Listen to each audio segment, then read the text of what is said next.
The case you're about to see is fictional, but the procedure is authentic.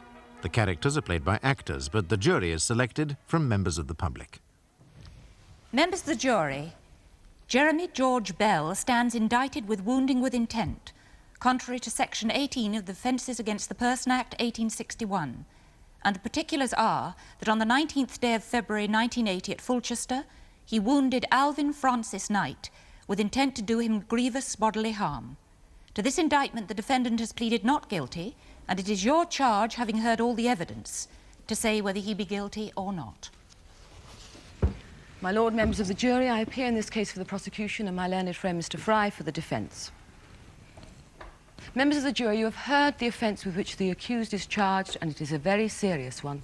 All the more serious because the accused is a police constable. The prosecution case is that Police Constable Bell, during disturbances which took place on the 19th of February last year in that area of Fulchester known as the Burrows, not merely exceeded his duty, but made a violent and criminal attack with a truncheon upon a member of the public, namely Alvin Francis Knight. As a result of this attack, Mr. Knight received severe wounds to the head, and although these have physically healed, Mr. Knight still suffers from severe bouts of depression and persistent headaches. Now, these photographs, Exhibit 1, my Lord, were taken soon after the event, and I would like you to look at them at this stage so that you may gauge the severity of the wounds and the gravity of the attack. What is your full name? Alvin Francis Knight. And what is your home address? 91 Norton Road, Fulchester. Will you tell the court your occupation? I'm a social worker in East Fulchester. On the 19th of February last year, it is common knowledge, the organisation known as the British Freedom Front held a march through the streets of East Fulchester. Now, will you tell the court what happened to you, slowly and in your own words, what happened to you on that day? Well, I was opposed to the march. The route was through a sensitive area with a large black population. I visited a lot professionally. I know how difficult life is for them there. And I felt the last thing they wanted was to be aggravated from the outside. So my girlfriend, Sonia Barnes, and I went there to protest. The route was along Agincourt Road. We got there at about 1:45. We stood on the pavement right by the junction of Cressy Lane. It got very crowded. And by the time the marchers came into sight, it was virtually impossible to move. Fights broke out. The police tried to force a passage through the crowds with their horses. Hundreds of people had formed across the road like a human barrier. It got very ugly. People began getting hurt, and I felt it was time to be a bit prudent. As we were leaving, a mob of police, about 20 of them, charged. The number on their shoulder was different from that of the Fulchester police, and I recognised them as belonging to the Mobile Support Unit. As they crashed into us, for a few seconds, it was pandemonium.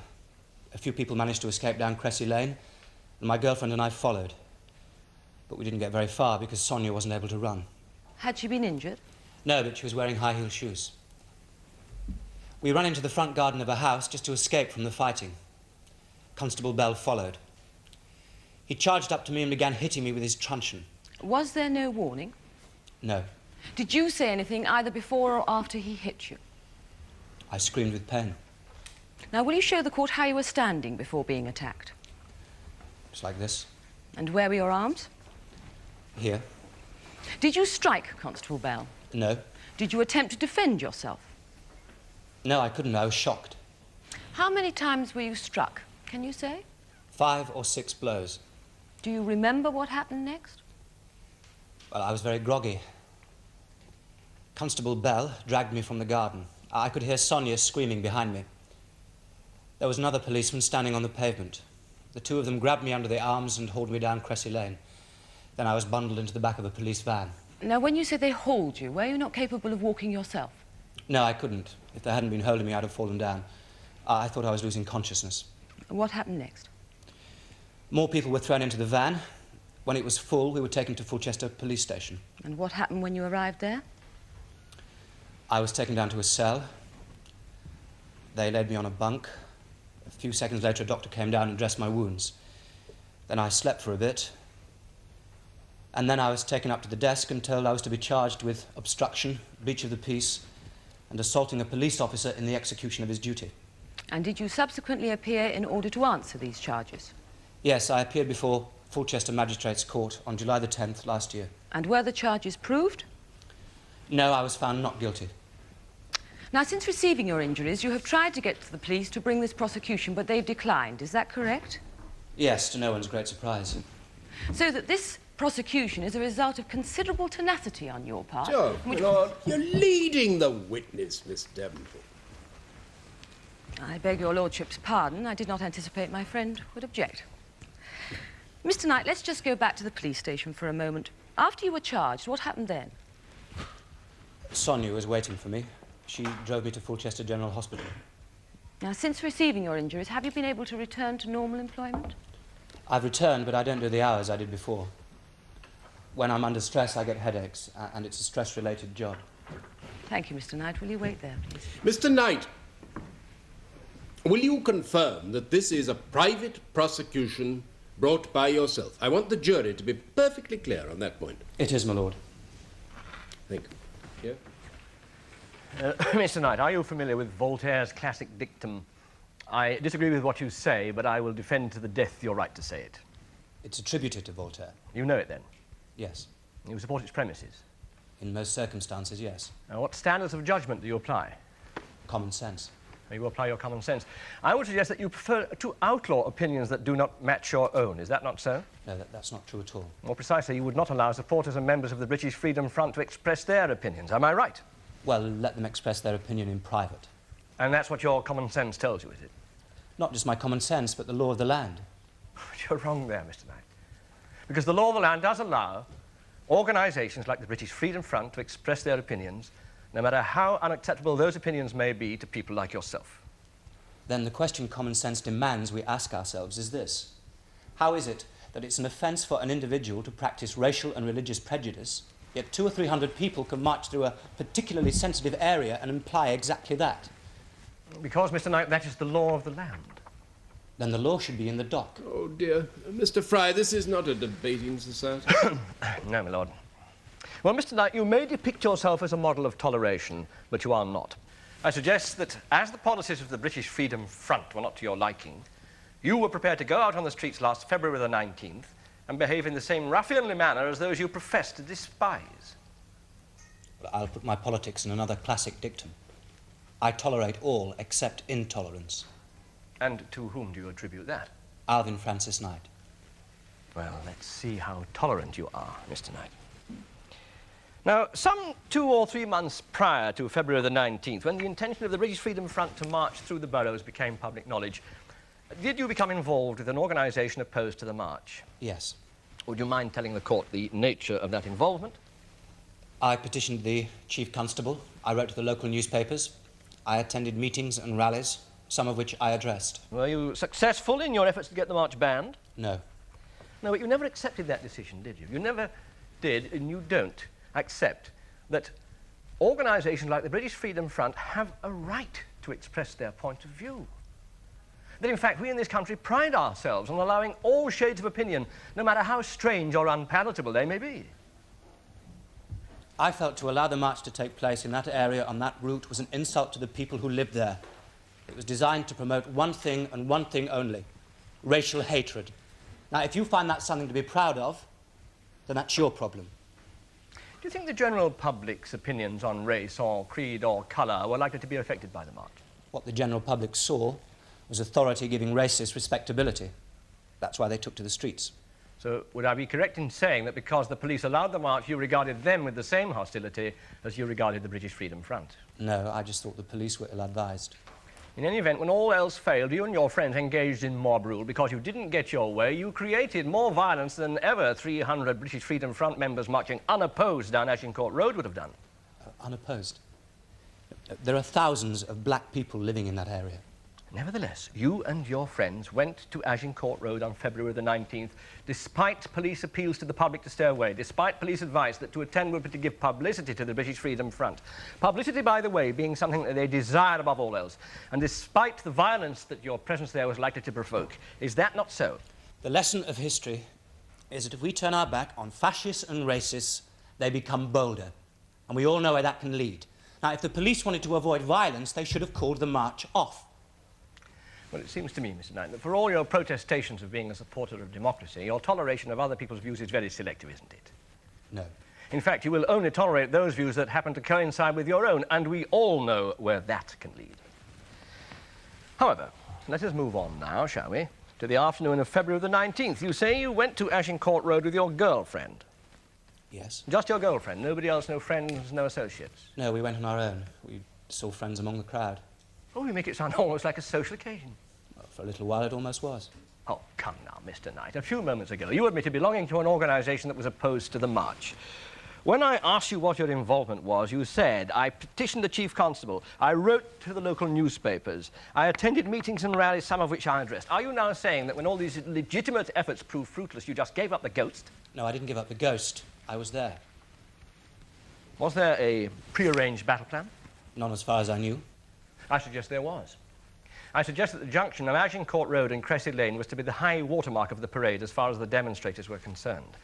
I suggest there was prior agreement, long before the march took place, that the opposition at that point was to be of such ferocity that nothing would get past. Isn't that so? That seemed to be the general idea.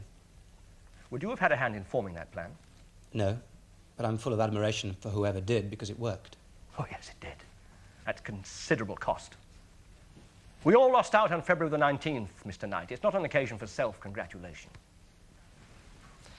However, we seem to have established that you regarded both the British Freedom Front and the police, whose duty it was to protect them, as a common target. Well, I must say they embraced their task with enthusiasm. They went well beyond protection. And the mobile support unit behaved as badly as any totalitarian bully boys anywhere in the world. Well, let's see what they had to contend with first. Now, you've told my learned friend that you were standing on the corner of Agincourt Road and Cressy Lane when the marchers approached. Is that so? Yes. And you say there was common consent not to allow the march to get further. Is that correct? Yes. Now, how was that aim to be achieved? Well, I've said before, by forming a human barrier across the road. How did the marchers and their escort approach the junction? They were spearheaded by about 30 mounted police. The police tried to use their horses to breach a passage through the crowd. A lot of people got trampled on. So there was a considerable battle, and you were in the thick of it. Well, I was on the edge, yes. And is it not a fact that missiles were thrown, that marbles were rolled beneath the hooves of the police horses, that in general the police were subjected to an assault of the most vicious and cowardly nature? For viciousness, the police earned the top prize. Were they not subjected to a barrage of bricks, stones, bottles, lumps of concrete? Yes. But I threw nothing. Oh, you threw nothing. But you approved the throwers. Well, your conscience is not on trial, Mr. Knight, I concede that. So you were near the heart of the battle, and when police reinforcements were rushed in to rescue their battered colleagues, you ran away. Is that so? Yes. And bearing in mind the nature of the confrontation at that time, it's hardly surprising, is it, that you were chased by a policeman. Would you not agree? I do agree.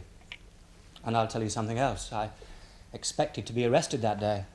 I expected to be arrested for obstruction. What I didn't expect was to be smashed over the head.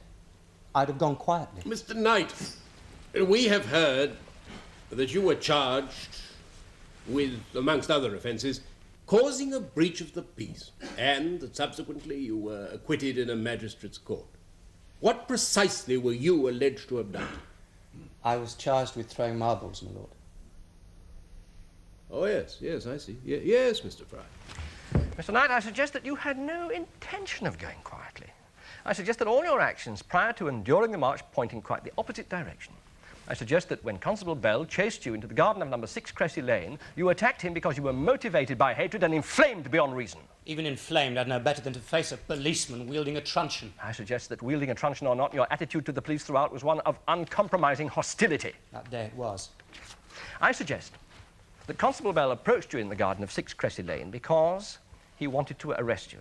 And he thought he had good reason for that, because you've been causing an obstruction. I suggest that he informed you that he was going to arrest you and that you tried to escape. I suggest that he then warned you not to resist, and you assaulted him by striking him twice in the stomach and aiming other blows at his person. Now, is that not exactly what happened? Is this Crown Court, or listen with Mother? Just answer the question, Mr. Knight. No, it's fairy tales. Answer the question. It's untrue. Precisely, definitely, categorically. Nevertheless, I suggest that it was only when he was thus being attacked that Constable Bell was obliged to use reasonable force in order to defend himself. Is not that the truth of it? The idea that Bell or any of that mobile support unit could use reasonable force is laughable. They came out of their vans like the Mongol hordes descending on Rome, swinging their truncheons. That's not an answer. They lashed out at anybody or anything that was within striking distance. Mr. Knight! Do you wish to repeat the question, Mr. Fry? Thank you, Lord. No, I think we can take it that Mr. Knight's answer is in the negative. You can. I'll adjourn, Miss Davenport. That'll give your client an opportunity to contain his temper before you re-examine. All stand.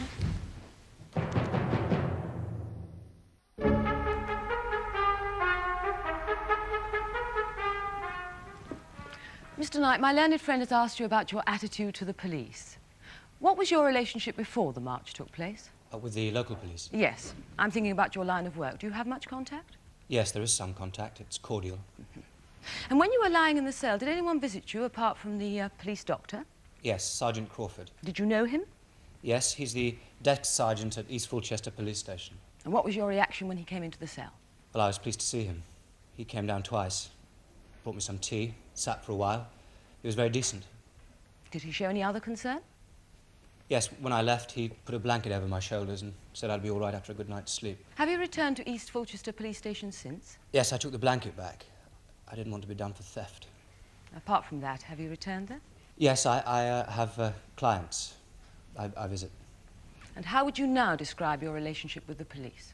The same as before, cordial. I draw a distinction between the local police and imported thugs. Now, you've talked to Sergeant Crawford and with other officers of East Fulchester Police Force. Is that correct? Lord, sounds as though this evidence will be hearsay. Yes, Mr. Knight, did these conversations with the officers concern Constable Bell or the charges against you or him? Just answer me yes or no. No, my lord. Then you may answer learned counsel. Well, the gist of it was this. I asked them how it was they could walk round the corner and arrest one man for making an inflammatory racial remark. And yet when it came to 200 or 300 people marching down Agincourt Road, they gave them protection. They didn't have an answer for me. They said that the events of February the 19th had set back community relations 5 years. Thank you, Mr. Knight. My lord?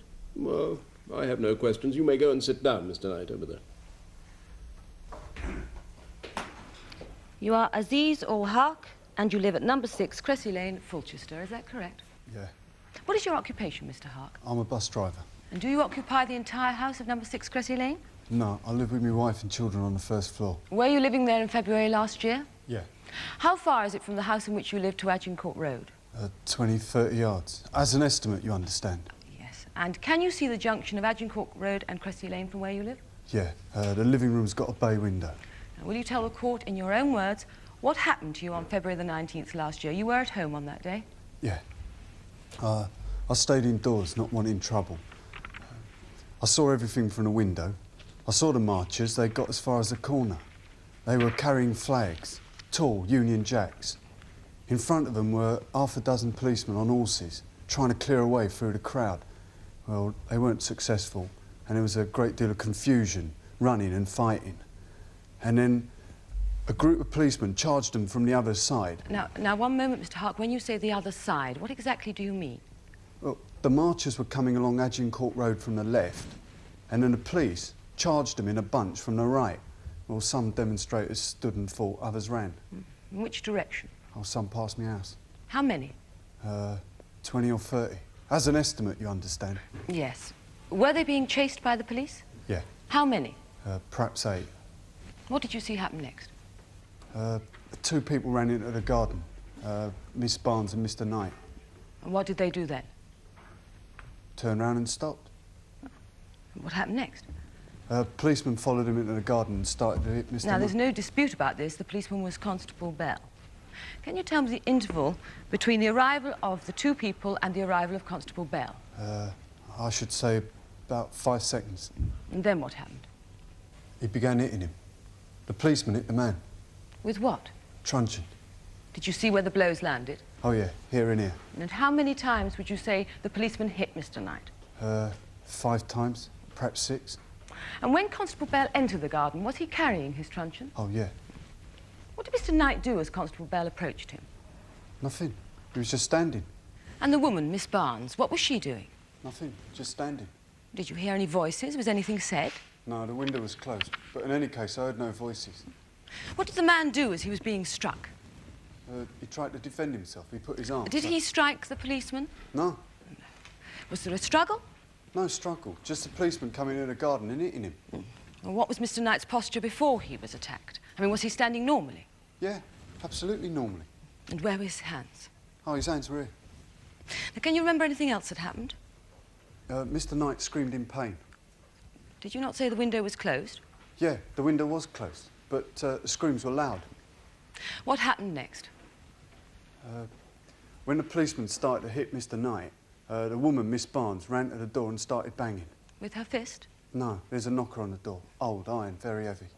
Did you go downstairs to answer Miss Barnes' banging? No. So you stayed by the window? Yeah. Did you manage to see anything else that happened? The policeman dragged Mr. Knight along the path. Mr. Knight was holding the side of his head. I could see it was bleeding badly. On the pavement stood another policeman. Each took one arm, holding him under the shoulder to give him support because he looked like he'd fall otherwise. And then they dragged him along Cressy Lane. Thank you, Mr. Hark. Will you wait there, please? Mr. Hack, you say you watched events from a first-floor window. Looking down, then, as you must have been, into the garden, that surely was an acute angle, wouldn't you say? Oh, yeah, the angle is acute. I'd say between 30 and 60 degrees. As an estimate, you understand. Yes. So there might have been something going on, some action, say, that you might have missed. Oh, I don't think so. I saw everything. Yes, but bearing in mind your rather restricted observation point, though, if you had missed it, you wouldn't have realised you'd missed it. Would you follow me? Yeah, I understand. And wouldn't you agree? I saw all that went on below. You say Miss Barnes banged on the door. Why didn't you go down and open it? I was frightened. Mr. Hack, I suggest that your view was not very clear. I suggest that what you really saw was Mr. Knight attacking Constable Bell, and Constable Bell being obliged to draw his truncheon in order to defend himself. Isn't that the truth? No. I suggest that not only could you not hear anything, but you were also unable to see everything that happened. Wouldn't you agree? No, I wouldn't agree, no. I have no further questions, Lord. Mr. Hark, did you have a clear view of what went on in the garden? Yeah. And did you observe Mr. Knight make any move, aggressive move, towards Constable Bell? No. No. Did you see Mr. Knight do anything which might have provoked or justified Constable Bell's assault upon him? No. Now, you said earlier that Mr. Knight was dragged along the road. Did you see what happened to him? No. Why was that? Well, as they were dragging Mr. Knight along the road, I got up my courage and went downstairs and opened the front door. And lastly, Mr. Hark, you say you work as a bus driver. Yeah. Do you have to have regular eye tests as a condition of your job? Oh, certainly. When did you last have a test? March. Of this year? Yeah. And what was the result of that test? Oh, 100% eyesight. 100%. Do I understand this is an estimate, Mr. Hark? Oh, no, miss. That's no estimate. That's guaranteed by the optician. 100%.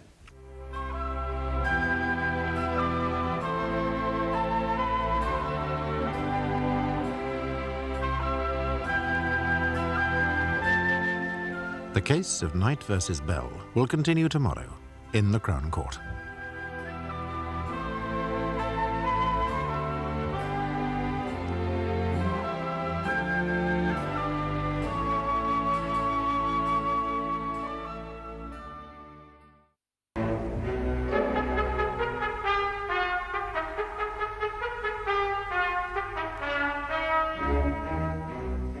The case you're about to see is fictional, but the procedure is authentic. The characters are played by actors, but the jury is selected from members of the public. Yesterday, the jury heard the first stages of the prosecution case against Police Constable Bell, who was accused of causing grievous bodily harm to Alvin Knight. Are you Dr. Joanna Whiting, and do you live at 38 Broad March, Fulchester? Yes. And you are a registrar in the Accident and Emergency Department of Fulchester General Hospital, is that correct? Yes. Were you on duty on February the 19th last year when Mr. Knight was brought in for treatment? Yes. At what time was Mr. Knight brought in? May I refer to my notes? Mr. Fry? No objection, Lord. Yes. Mr. Knight was brought into the department about 4:30 p.m, but I didn't get to examine him until 5:15 p.m. We were pretty busy, and a nurse told me he had been professionally bandaged. Oh, his girlfriend was with him. and she told me he'd been seen by a doctor at a police station, but that she wasn't satisfied with his treatment. She said he seemed to be very groggy. And on examination, what did you find? I found lacerations on the neck and the side of his head. These extended from roughly the crown of his head to the right clavicle, here. There were 2 lacerations on the head itself, each measuring approximately 5 1/4 inches. More lacerations behind the right ear, and the ear itself was severely bruised. He had also received injury to his right shoulder, but because of his clothing, the wounds there weren't serious. No stitches had been applied, so I decided stitching of the wounds behind the right ear and of the head was necessary, and I inserted 18 stitches in all. Examination showed no fracture of the skull, and X-rays on the head and chest showed no fractures, but because of his head injuries, Mr. Knight was strongly advised to remain in hospital for observation. Which he did? Yes. Well, actually, I dealt with his girlfriend. She seemed to be in charge of him, which was just as well. He was discharged 24 hours later. Doctor, you say that his wounds were bandaged and you were told that he'd already been treated. Was that treatment not adequate? Well, not entirely. In what respect? I should have said that Mr. Knight was suffering from concussion, and there may have been severe complications. In my opinion, he should have been sent to a hospital for clinical observation. Yes, I see. Thank you. Yes. From your observations, could you say how many times Mr. Knight had been struck? Well, the injury below the right ear was confusing in that respect, but I should say about 6 times. And with considerable force, would you say? I think Mr. Knight missed severe brain damage, perhaps even death, by a whisper. No, now that must be a bit speculative, Doctor. Yes, but it is my judgment. Yes, I must ask you not to speculate, Dr. Whiting. And, Miss Davenport, the lady must not be led up the garden path, no, not even by another lady, eh, Mr. Fry? I'm obliged, my lord. Can you tell us anything of Mr. Knight's condition since? Well, physically, he seems to have got off lightly, but mentally it's a different picture. I examined Mr. Knight again before he was discharged. There was severe bruising around the lacerations, but that was to be expected. However, since his discharge, he's been a regular outpatient at the hospital. He attends the neurological clinic. He complains of persistent headaches. He's had 3 bouts of depression, each lasting about a week, which we've been able to treat with tablets. He says he doesn't have the powers of concentration that he used to have. Thank you, Dr. Whiting. Dr. Whiting, am I right in thinking that the only advantage that stitching has over allowing the skin to come together naturally is cosmetic? Yes. Well, just help me along here, if you would. Mr. Knight was X-rayed, and these X-rays showed no damage, is that correct? Yes. And he was kept under observation for 24 hours, during which period no untoward symptoms developed, so he was released, is that correct? Yes. And the stitching is cosmetic? Yes.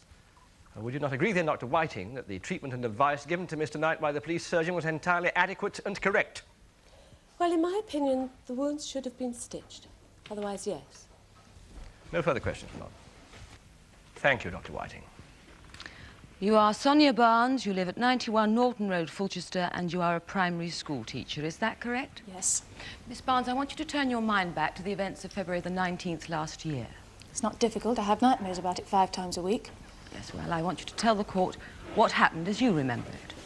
Well, we were right on the corner where Agincourt Road joins Cressy Lane. Now, on the pavement or in the road? On the pavement at the edge. Mm-hmm. What happened then? Well, we stood there for a while, getting crushed, and there was a great commotion as the marchers approached. You could see their flags long before you could see them. There were mounted police in the front and more police protecting the column. Everybody started pushing and shoving. When you say everybody, do you mean the crowd or are you including the police? The British Freedom Front were trying to march down Agincourt Road 6 abreast. And what with the police guarding each side, there just wasn't enough space. The mounted police used their horses on us. We resisted and it became bedlam. So Mr. Knight said, look, we better get out of here, and we pushed our way back. Suddenly, a load of police came charging along Agincourt Road. Now, not from the same direction as the marchers? No, they came from behind. It was the old classic pincer movement. Their intention was plain. It was to drive us up Cressy Lane. The map Exhibit 2 makes this clear, my lord. So you and Mr. Knight worked your way out of the main area of conflict. What happened next? Well, the mobile support unit were hitting out in all directions like demented animals. Mr. Knight grabbed me and we ran a few yards up Cressy Lane and went into a front garden. Why did you do that? I just wanted to get out of the way. What did you do when you went into the garden? We didn't do anything. We just stood there about halfway up the path and then that lunatic crashed in. Moderate your language, Miss All right, Barnes. that mentally deranged, Barnes! club-carrying imbecile. Miss Barnes! I'm not obliged to sit here and tolerate intemperate remarks, and I will not do so. I shan't warn you again. You are here as a witness of fact. You're not here to make pejorative remarks about anyone. Yeah? Miss Barnes, can you tell the court how much time elapsed between your entry and Constable Bell's entry into the garden? A few seconds. Which way were you facing at that point? Towards the house or towards Cressy Lane? You just ran in and turned around, just normally as you would. And where were you in relation to Mr. Knight? Were you beside him, behind him? I was a little way behind him. So nearer the house? Yes. What happened next? Constable Bell rushed in and started hitting him about the head with his truncheon. I screamed and began banging on the door. I panicked. Were you able to observe how many times Mr. Knight was struck? 5 or 6. Did you see Mr. Knight do anything that might have provoked or justified the assault? He did nothing, absolutely nothing. He was just a convenient target. Did Mr. Knight attack Constable Bell at any time? Would he? Just look at him. Nevertheless, did he? No. Did he say anything from the time he entered the garden to the time when he was forcibly removed? He shouted with pain. Nothing else? No. Thank you. Will you wait there, please? Miss Barnes, I'd like to ask you some questions about the march itself. You must have anticipated that it was going to be rough. Why did you go? There is no point in working in an area and then as soon as there's any trouble hiding your face. You lose credibility. I saw it as a duty. We both did. I suggest you relished the event, Miss Barnes. I suggest that confrontation was what you'd been seeking. You must be joking. Please answer properly, Miss Barnes. Answering properly would dignify the question, my lord, and that's impossible. Whatever Mr. Fry's questions may seem to you, you will answer them unless I direct that you need not. Then, no. Thank you. I trust you won't take exception to my next question, Miss Barnes. Did you contribute to the disturbances in Agincourt Road? I was there. According to the recent convictions in the magistrates' court, that alone was enough to cause a disturbance. Are you saying that your presence there was merely passive? Yes. I suggest that wasn't so. I suggest that you went there with the intention of creating havoc and that you did so. Is that not so? Once permission had been granted for the march to take place, havoc was inevitable. The only way to avoid it was to ban the march. You might like to ask the Chief Constable why he didn't do that. Makes you think, doesn't it? You condemn the British Freedom Front and the Mobile Support Unit. You call them extremists and bullies. Are not their opponents properly described in those very same terms? There is a big difference between using violence to intimidate and bully and just standing in the street in protest. But you went beyond protest, Miss Barnes. I suggest that you went there to encourage violence, and that when Constable Bell chased you and Mr. Knight, he had very good reason, as he thought, to make an arrest. Now, is that not the truth? No, it is not. Well, I suggest that what happened in the front garden of 6 Cressy Lane was this. Constable Bell approached Mr. Knight and informed him that he was going to place him under arrest. Mr. Knight made to rush past him, so Constable Bell blocked his way and warned him that it would be better if he just came along without a fuss. Whereupon Mr. Knight lashed out with his feet and fists and managed to strike Constable Bell twice in the stomach. Constable Bell warned him once more with these words, "Look, come quietly." But Mr. Knight carried on kicking and punching, so Constable Bell had to use his truncheon in order to defend himself. Now, that's really what happened, isn't it? No. No? Well, perhaps you were too busy knocking on the door to see what really happened, Miss Barnes. I have no further questions, Minot. Miss Barnes, just a detail. When you and Mr. Knight ran along Cressy Lane, why didn't you continue to flee? Couldn't you have outrun the police? I couldn't run far. I had high-heel shoes on. Well, is that the sort of footwear you choose when going to gatherings that have every indication of becoming wild and violent? I didn't think it was going to turn out like that. I never really considered it. I usually wear high-heel shoes and I wore them then. Not exactly the footwear of someone bent on violence, as my learned friend suggests. What sort of shoes do you have on today? The same ones. Would you mind taking one off and showing them to the jury, please? Thank you, Miss Barnes. Unless your lordship has any further questions, that is the case for the prosecution.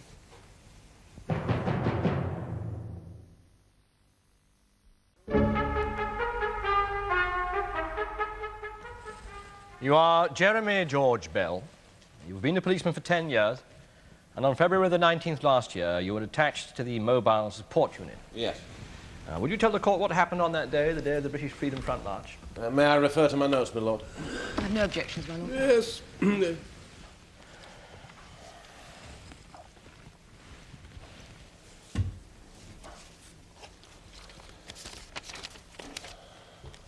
Well, we assemble at 7:30 a.m. Oh, Constable Bell, I don't think we need trouble in any great detail with your movements until just before, say, the riot that you were involved in Agincourt Road.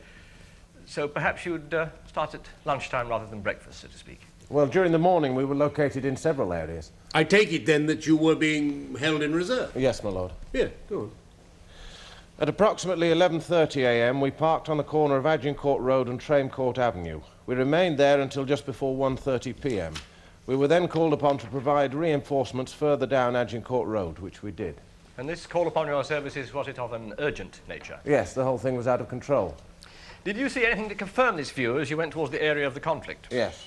I saw several policemen laid out on the pavement receiving first aid. A number of them had head wounds. And what was actually happening as you arrived? Well, it was total confusion. There were between 200 and 300 members of the British Freedom Front all jammed up together just below the junction of Agincourt Road and Cressy Lane. And they were surrounded by members of the local police who were protecting them from the mob. At the head of the column, a dozen or so mounted police were trying to clear a way through, but they had to contend with 2,000 or 3,000 people packed like a human barricade across the road, and they weren't having much success. So in other words, the march had come to a halt? Yes. What did you do when you arrived? Well, our task was to move the people away from that junction. But as we arrived, we were attacked by all manner of flying objects. Were you struck? No, I wasn't, but there were some near misses, and I was kicked. What sort of missiles were being used? Anything they could get their hands on. So you were lucky to escape serious injury? Yes. What happened next? Well, I moved across the top of Cressy Lane. I made for the opposite corner where there was a hardcore of demonstrators. What do you mean by hardcore? Well, just a mass of them. They seemed to be well organised. They weren't giving ground, and they seemed to have a good supply of ammunition. Such as?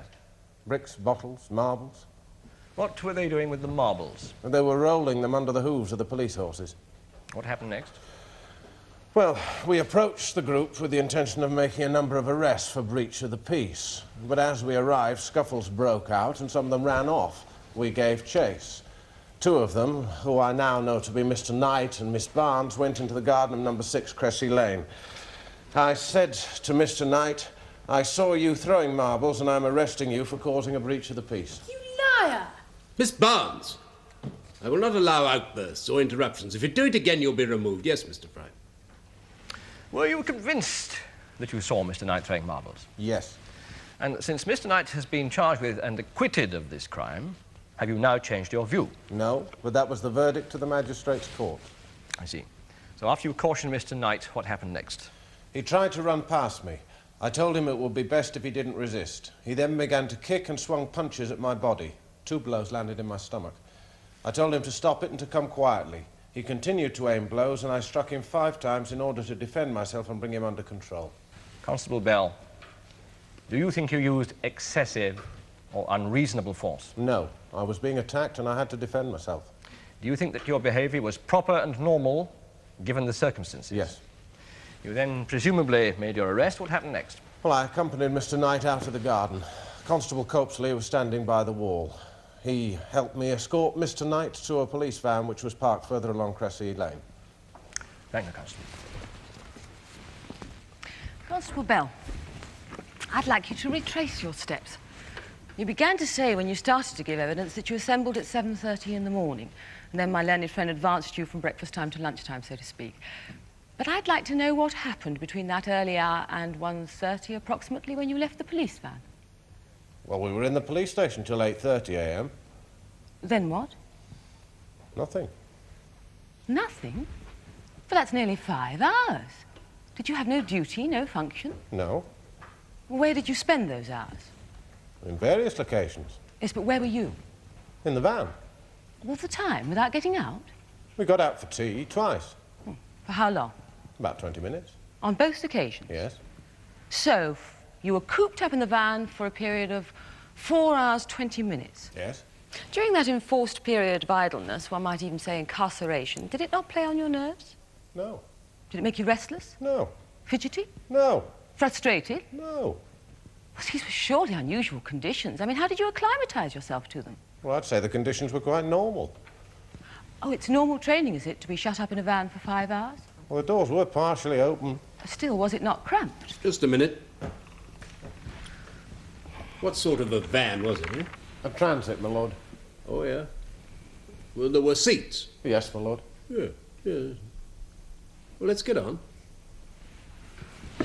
When you say it's part of normal training, are you referring to usual police activities, or are you referring to the eventualities which the mobile support unit may have to face? Well, we have certain extra training. We have to learn to exercise patience. Well, one would hope that was a quality exercised by the whole police force. Indeed, my lord. Constable Bell, did you volunteer for duties for the mobile support unit? Yes. And are all the members of the mobile support unit volunteers? As far as I know, yes. It's something of an elitist group, then, is it? I wouldn't say that, no. Lord, is Constable Bell supposed to be an administrative manual? I cannot see how the workings of a branch of the police force can have any bearing on this case. My lord, the formation of the mobile support unit and other groups in other parts of the country is a somewhat disquieting development. They have the reputation of being semi-military in nature, and they've been compared to paramilitary groups in some European countries, such as the CRS in France. The appearance of the mobile support unit on the streets of Fulchester last February the 19th had a devastating effect on the people gathered there. And that is a point which I would like to bring to the attention of the jury. My lord, none of this can possibly help the jury to arrive at a proper verdict for the matter in hand. Oh, I think, Mr. Fry, that Miss Davenport is allowed to ask questions as to the training of this special force. I'm obliged, my lord. Constable Bell, do you have training in crowd control? Yes. And do you not learn to control crowds through intimidation? I'm not sure I know what you mean. Well, do you learn to control crowds through brute force? No, Miss Davenport. We cannot allow you to continue this line of questioning in those terms. Very well, my lord. Constable Bell, you have stated in evidence, and this is the phrase you used, that you provided reinforcements further down Agincourt Road. Is that so? That's right.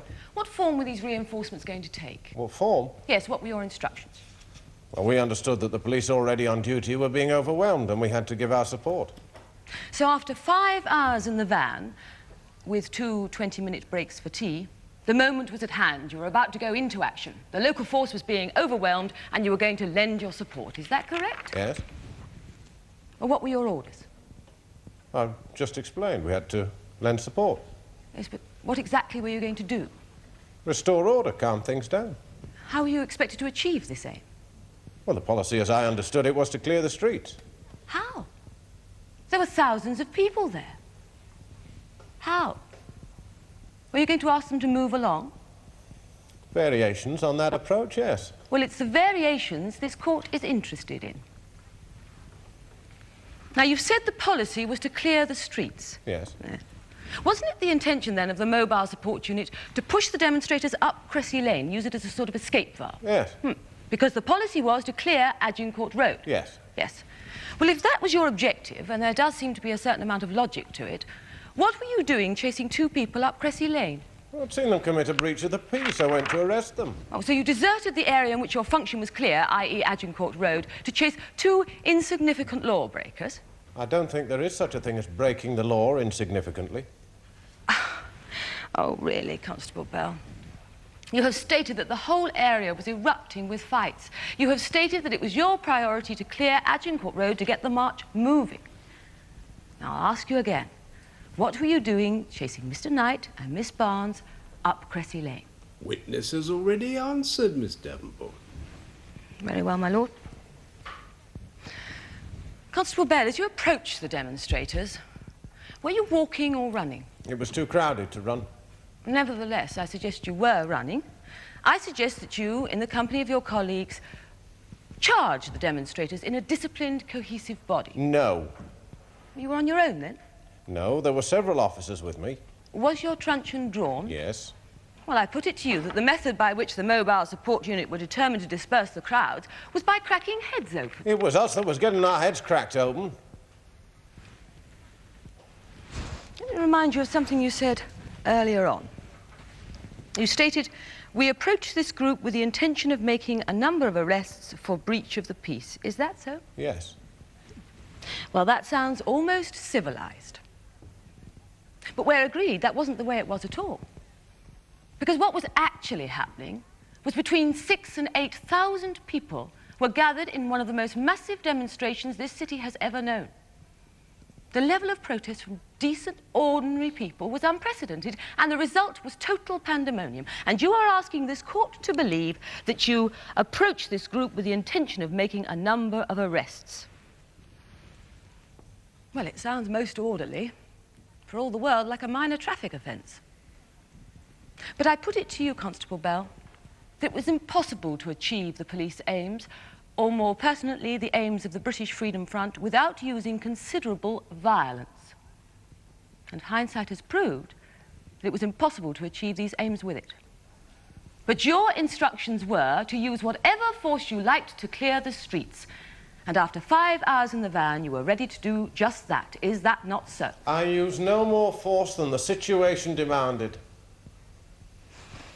Very well, Constable Bell. Now let's just consider what happened next. You chased Mr. Knight and Miss Barnes along Cressy Lane. Did they know you were after them? Well, I expect they did, yes. I mean, they were running to get away. Oh, they were certainly doing that. Did you call after them? Did you shout? It was too noisy. They wouldn't have heard. I suggest that you chased Mr. Knight and Miss Barnes for no other reason than they were easy targets. Is that not so? No. I suggest you gave Mr. Knight no caution at all. I did caution him. I told him I was arresting him. No, Constable Bell. I suggest you did not exchange one word. I suggest that from the moment you left the van, you were bent on imposing your physical will. I suggest that your blood was up and that you lashed out regardless of circumstances and in uncontrollable fury. No. I put it to you that this story of Mr. Knight offering resistance is complete fabrication. No, it isn't. It's the complete truth. The complete truth is that you hit Mr. Knight with such ferocity 5 or 6 times that it's a miracle Mr. Knight is alive today. He was resisting lawful arrest, and I was obliged to use reasonable force. No, Constable Bell, you did not use reasonable force, and you did not because you lost your temper. Is that not so? I was in complete control of my actions at all times. You came near to killing a man, Constable Bell. Are you saying you performed that deed in cold blood? I may have been a little tense, but who wouldn't be? I have no answer to that question. And I have no further questions, my lord.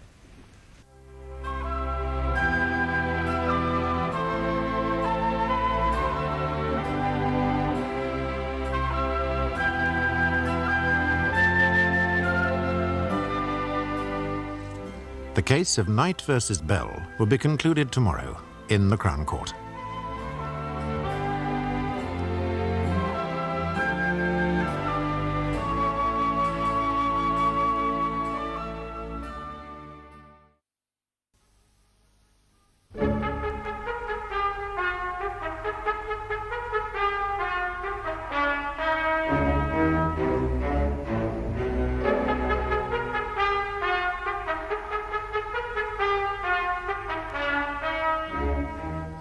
The case you're about to see is fictional, but the procedure is authentic. The characters are played by actors, but the jury is selected from the general public. During the past 2 days, the jury has heard evidence concerning an incident which took place during a demonstration against a fascist march, in which Police Constable Bell is accused of causing grievous bodily harm to Alvin Knight, one of the demonstrators. Today, the jury will return their verdict. Constable Copesley, will you tell the court what happened on February the 19th last year, the day of the British Freedom Front march, and what you recall of events leading up to the arrest of Mr. Knight? May I refer to my notes, my lord? Miss Davenport? No objections, my lord. Yes, very well. At approximately 1:30 p.m., on instructions, I dismounted from the van. The man continued with his violent behaviour. Constable Bell was obliged to use his truncheon in order to defend himself. The arrest was effective. How far were you from this confrontation? About 8 feet. Did you go into the garden at any time? No. Now, in fact, some of the blows landed on Mr. Knight's head. From where you were positioned, were you able to see why this happened? The man was struggling and fighting all the time. It took a number of strokes to subdue him. All these were aimed at his shoulders, and I believe he would not have been struck on the head had he not been struggling and fighting. You know, ducking and weaving. So with these necessary blows, Constable Bell was able to bring Mr. Knight under control. What happened next? Constable Bell then removed him from the front garden. The man was still struggling, so I assisted in getting him up the road and into the police van. Yes, one more question. When did Constable Bell draw his truncheon? Did you observe him? Yes, he removed it about 50 yards short of the junction of Cressy Lane. We all did. We needed to. Thank you, Constable. Constable Copesley, you say you did not enter the garden. That is correct. If, as you say, your colleague was being attacked, why didn't you go to his assistance? Thought he could handle it on his own, so I stayed near just in case. You stayed near just in case. Now, do you agree that the police were under considerable pressure that afternoon? Considerable, yes. And would you not agree there was a point when you were virtually overwhelmed? It was touch and go once or twice. It was all this chaos around you. 2 of your unit chased 2 people up Cressy Lane. 2 of you effectively cornered them in the garden. And you waited by the garden wall while your colleague made an arrest. Now, is that what you're asking this court to believe? That is how it was, yes. Yet you told this court just a few moments ago, and I'll read your own figures. You said 12 or 14 ran. Those are demonstrators from Agincourt Road. And 5 or 6 of us gave chase. Now, did you say that? Yes, I did. Yes, you did. It's a matter of record. Well, the question I want you to answer is this. Behind you in Agincourt Road, there's a full-scale riot going on. Is that correct? You could say that. And in front of you, people suspected of throwing bricks at the police or marbles at the police horses are escaping. Is that correct? Yes. And the escapers outnumbered the police by more than 2 to 1. Is that correct? Yes. Yet you, Constable Copesley, you say you had nothing better to do than to stand by the garden wall and watch while Constable Bell apprehended one average height, average weight young man and one terrified, petrified young woman. The men seemed to be looking for a means of escape, so I remained where I was in order to cut him off. Well, where could he have escaped to? Had a choice of 2 directions. That's why I was putting up so much resistance. Constable Bell was preventing him from getting away. Well, you say he had a choice. You were standing by the garden gate blocking his exit, is that not so? Yes, but... So if he had succeeded in disarming and felling Constable Bell, he'd have then have had to have contended with you, is that not so? Yes, that's why I remained where I was. Well, I suggest this story of Mr. Knight seeking to escape is an unlikely tale, wouldn't you agree? He could have got away over the divisions between the gardens. They're not very substantial in Cressy Lane, just low privet edges. I suggest you made up this entire yarn and that Mr. Knight offered no resistance at all. Is that not so? I've made nothing of. Now, you've said in evidence that Mr. Knight and Miss Barnes went into the front garden. Mr. Knight adopted an aggressive posture and Miss Barnes yelled and banged on the front door. Is that correct? Yes. So, in other words, these actions were simultaneous? Yes. Yes. Can you explain why Miss Barnes was banging at the door? Why? Yes, why? What had frightened her? I think the whole situation scared her. When she saw Mr. Knight was beginning to start a fight, she just ran and banged on the front door. I put it to you that Miss Barnes did not manifest fright until she saw her boyfriend being beaten on the head. Until that time, she was standing next to Mr. Knight. Is that not so? No. And when Constable Bell began his assault, that point she became hysterical, and that's why she banged on the door. But I put it to you, Constable Copesley, that you wouldn't have observed this, because you arrived during, not before the assault. Is that not so? I was there. I saw it all happen. When Mr. Knight and Constable Bell began to struggle, Miss Barnes ran and banged on the front door. Very well. Now, you say that Constable Bell issued a warning and that Mr. Knight paid no attention. Is that correct? Yes. You say that Mr. Knight then aimed some blows, 2 of which landed on Constable Bell's stomach. Yes. Whereupon Constable Bell was obliged to defend himself with his truncheon. Yes. And you say that Mr. Knight's aggression was of such ferocity that he attacked the truncheon with his head. I never said anything like that at all. No, Constable Copesley. What you said was that if Mr. Knight hadn't been ducking and feinting like a trained boxer, I presume, he wouldn't have been struck on the head. Yes. No. I mean, it was a fight.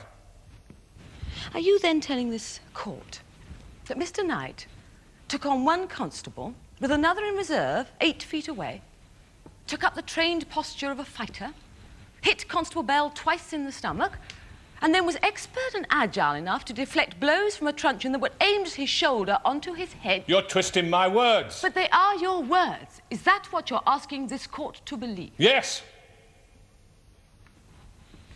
I put it to you, Constable Copesley, that you were running past. And that perhaps what stopped you in your tracks was the sight of a colleague beating a man senseless. I was there all the time, and Mr. Knight was not badly hurt. I suggest that this whole story of Mr. Knight resisting arrest is an invention designed to provide your colleague with an excuse for what amounted to a brutal and unprovoked assault. Unprovoked? As we went down Agincourt Road, bricks, bottles and lumps of paving stone were thrown at us. A policeman next to me got a block of wood across the eyes and I heard him scream. Near Cressy Lane, 5 of our blokes were propped up against a wall, all of them bleeding badly from head wounds. I've never seen anything like it. The crowd were like wild animals, in a rage because they couldn't get their hands on the marchers. God knows what would have happened if they had done. Probably tore them limb from limb. But they wanted blood, so they turned on us. We were there to keep them apart, to keep the peace. And we got caught in the middle and got the full brunt of it. I was abused, spat on, kicked and punched, and now I'm standing here as if I was on trial. And why? Because a bunch of yobbos take exception to the colour of a man's skin.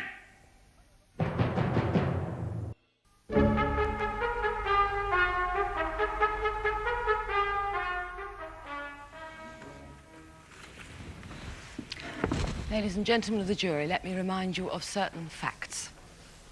February the 19th last year was an infamous day in the history of this city. One is tempted to say of this country. Certainly the upholders of law and order were placed in an invidious position and subjected to fierce pressure. They were taunted, abused and assaulted, and these transgressions have been dealt with in another place, and rightly so.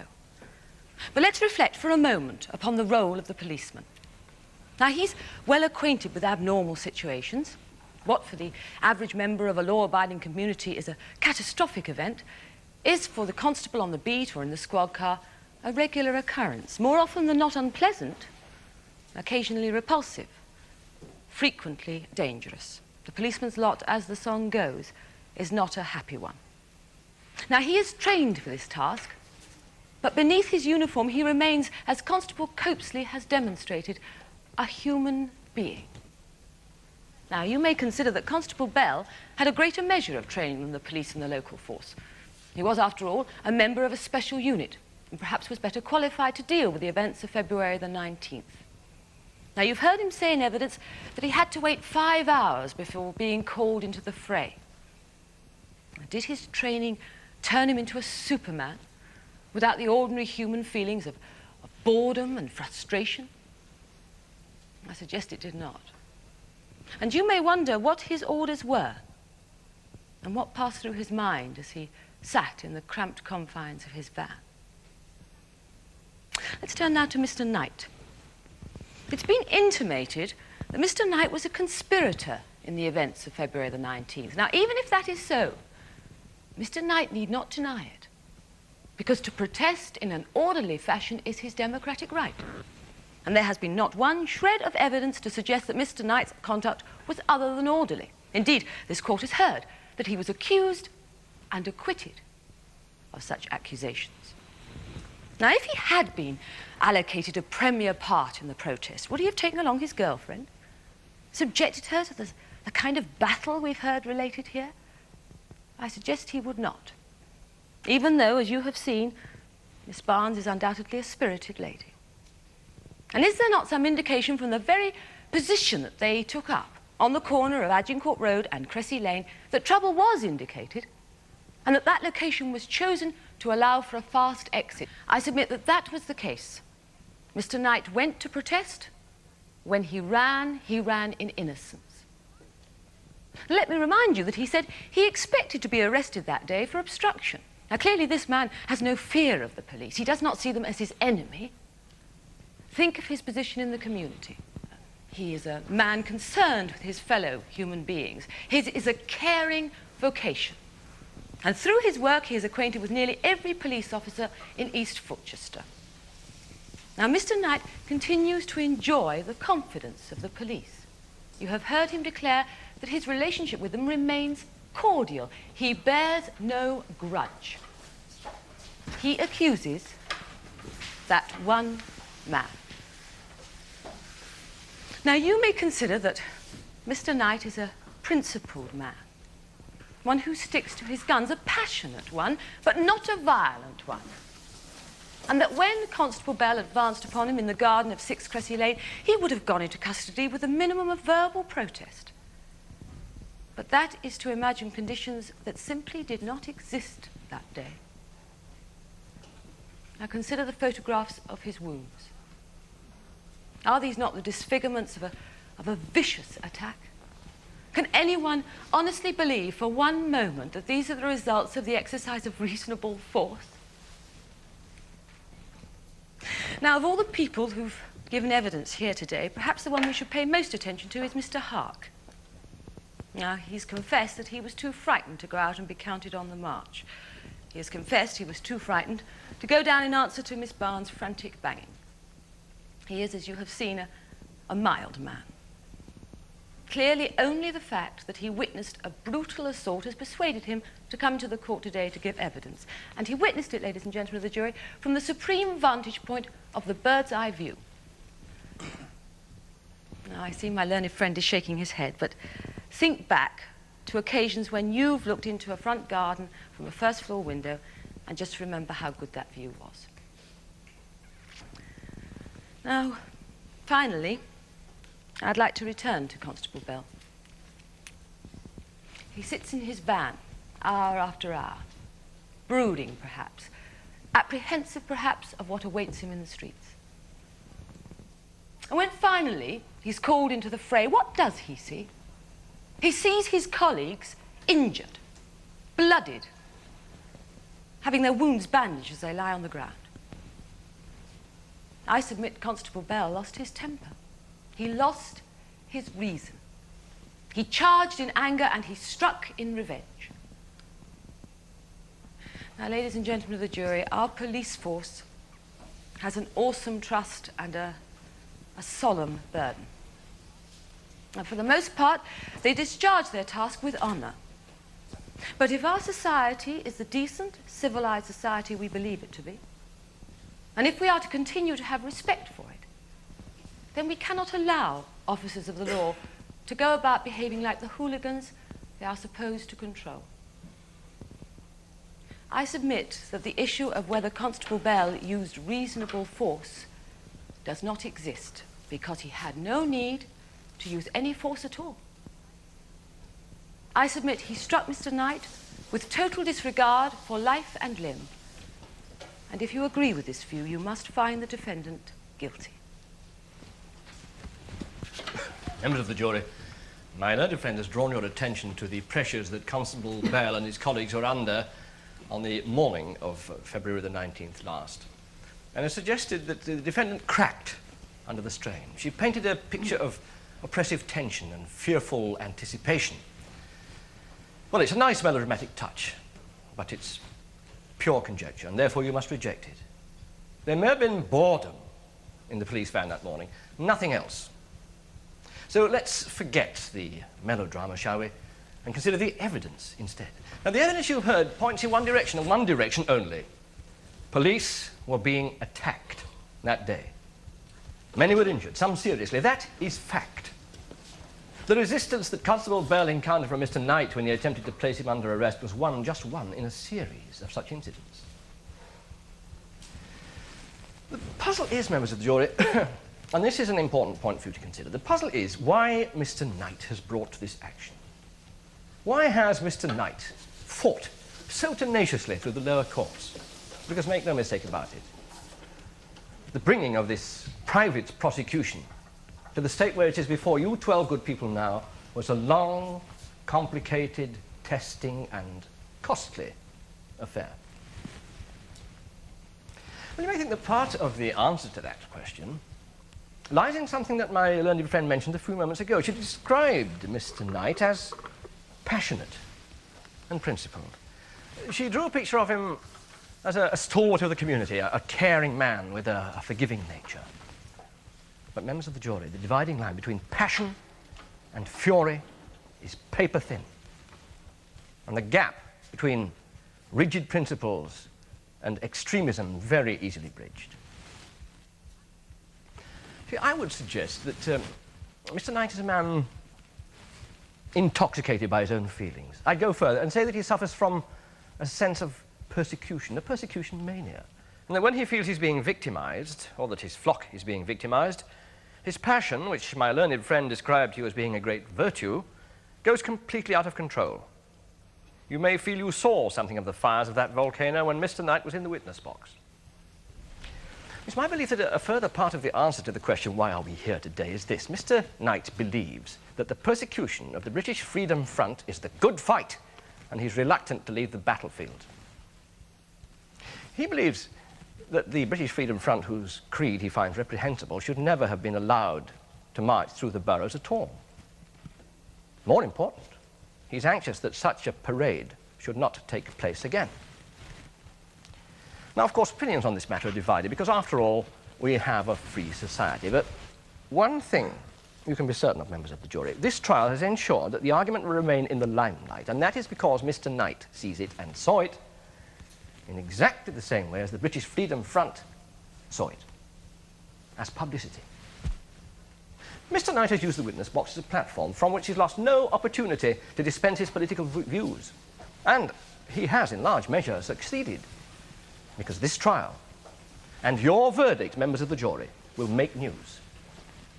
It may be that the Chief Constable will have second thoughts about allowing another such rally to take place. It may be that your Member of Parliament will raise the issue in the House of Commons. Perhaps the law which you will recall Mr. Knight wanted to put in the witness box will be reviewed by our representatives at Whitehall. Now, you may well agree with Mr. Knight. You may well think that what took place on the streets of Fulchester on February the 19th last was indeed an attack upon one section of the community. You may go further and feel that if some members of the community are victimised, others will follow. And so Mr. Knight's campaign was justified. But you must put your personal sympathies aside, for the price of this publicity is one man's good name and honour, and that price is too high. Now, my learned friend drew your attention to the evidence of Mr. Huck. She put forward the interesting proposition that this evidence had more veracity because the witness was frightened. Well, this is pure psychological speculation. But since the matter has been introduced, I would suggest that you should take quite the opposite conclusion. That conclusion is that after the march was over, Mr. Huck was ashamed because he had taken no part in the protest, and that he has sought to quieten his conscience by redressing the balance from the witness box. Indeed, his very enthusiasm makes his reliability suspect. One final point, members of the jury. There's been no medical evidence that Mr. Knight suffered any long-term physical injury from the actions of Constable Bell. Indeed, his wounds were no more serious than some people get playing rugby on a Saturday afternoon. And so you must take care not to make Constable Bell a sacrificial lamb on the altar of racial harmony. He did his duty, that is all, in the most difficult circumstances. And I submit it is your duty to find him not guilty. Members of the jury, during the course of this trial, matters have been canvassed which lie outside the scope of the narrow issues with which you are concerned. However, I think it has been an advantage that the background against which the alleged assault took place should have been aired, so that you may have gained some understanding of the background of the case, and in particular of the attitudes and hence the motivations of the persons concerned. Now, having said that, let me remind you that this is a court of law. It is not morals or politics upon which you are being asked to give a verdict. Neither are you required to give a verdict as to what the law should be. Now, there is no doubt that Constable Bell inflicted quite serious injuries on Mr. Knight.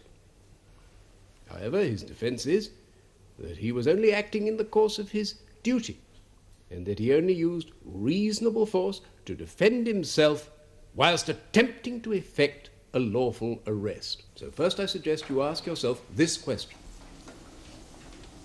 Did Constable Bell intend to inflict grievous bodily harm on Mr. Knight? If he did, then he may be guilty of the offence charged.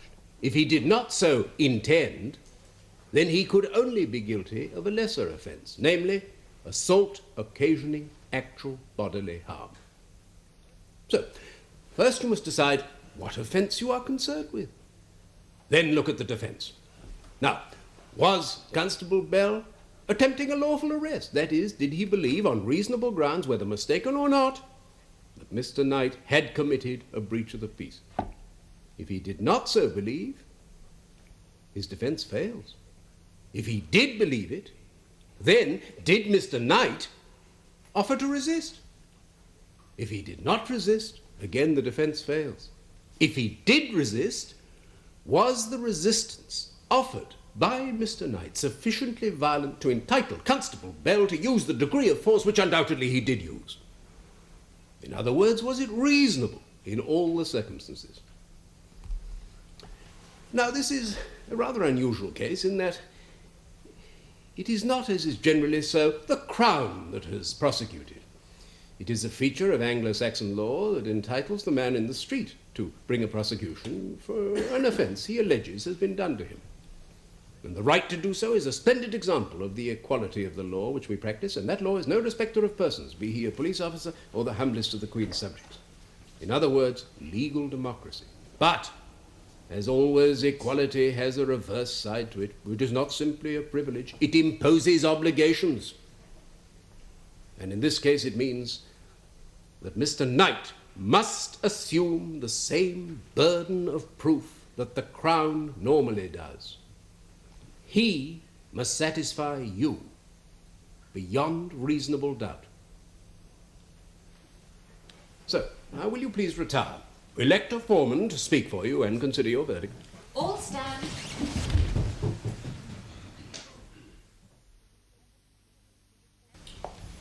Members of the jury, will your foreman please stand? Just answer this question, yes or no. Have you reached a verdict upon which you are all agreed? Yes. On this indictment, do you find the accused guilty or not guilty? Not guilty. Is that the verdict of you all? Yes. Very well. Constable Bell, you are free to go. All stand.